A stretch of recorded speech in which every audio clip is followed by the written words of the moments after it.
mày lặt lặt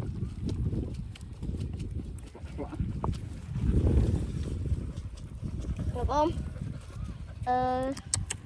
Lâu tôi nó quá lâu chưa thì nó mà lụa đó ha. Mà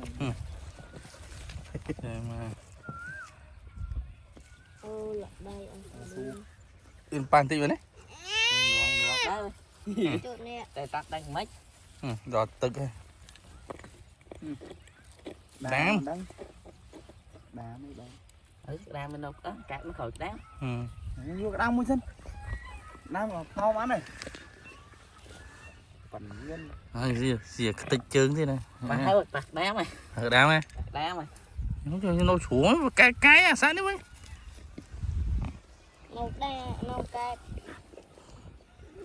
nấu cay là thô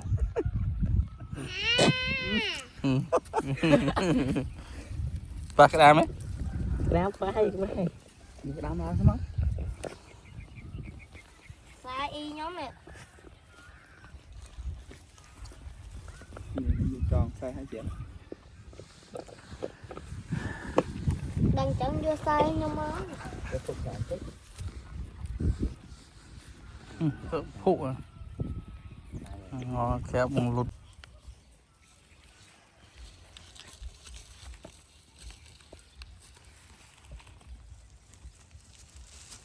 mình chọc chi thì không tiếp tục lo chọn chính miền tên mình có áo bên liệu hoặc cái đam thôi còn kẹp thôi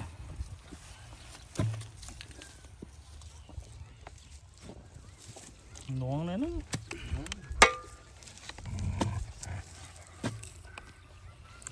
đâu này đấy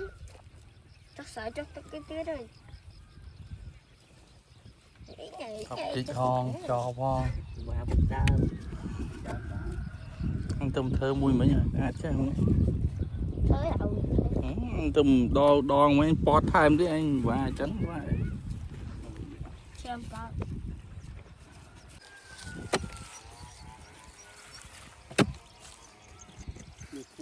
vô tôi trộn vào YouTube mà đâu bật rồi rồi dạ rồi giờ mùa này đây cái khoai chủ thế đám cay bán chủ thế này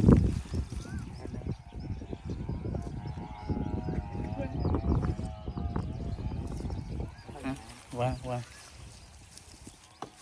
cọc ôn khỏi nó tuyệt vời này trắng đỏ đấy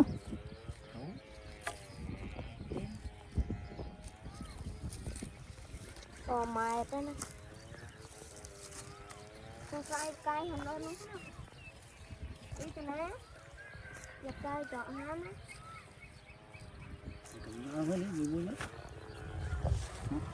nó không ăn xôi giống chúng lắm bớt cái nó khơi rồi khúc con dùng rồi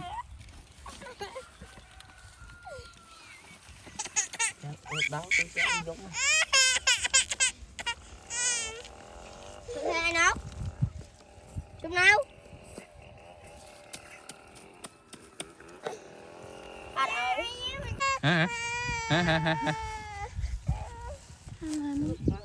khoa cái đám giờ vụ anh thử ấy chứ khoan cái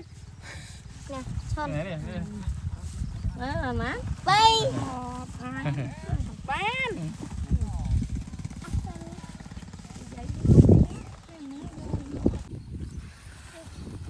cái có khổ cái khổ không chạy con cứ tạm bạ con đâu có hay con mua trôn con múa rồi chị Văn Năng đạo mình đang múa múa lưng non cái rủ lấy chạy mà chi lưng non ấy chua mơ cái mà này chứ rồi con đo ba không méo ê cho lưng non mấy cho hạt ca đây mày chứ nè ngọt ai nha lại cái đam cam mà giờ là cha chạy mò ấy lại cái đam cam chứ mày cho đủ giấy rồi nè mua là hai đứa cho mũi là gì cái này là gì cái này cái đam mấy cái này đam miền đam cam ấy ngọt ai nha là lo cho mua là hai lại cái đam cam chứ là gì cái lại cái đam cam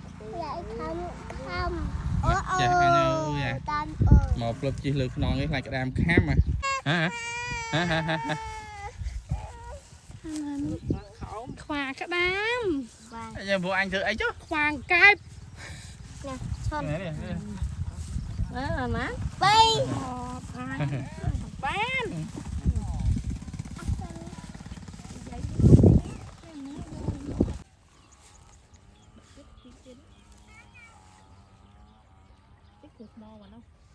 ở mà luôn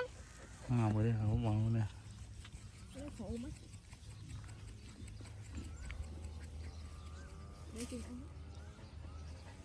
đá cho hàng rồi đi đánh đá chứ đây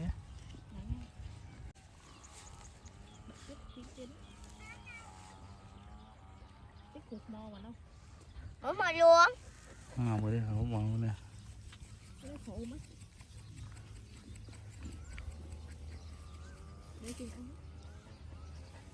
đá cho hàng rồi đi đánh đá chứ đây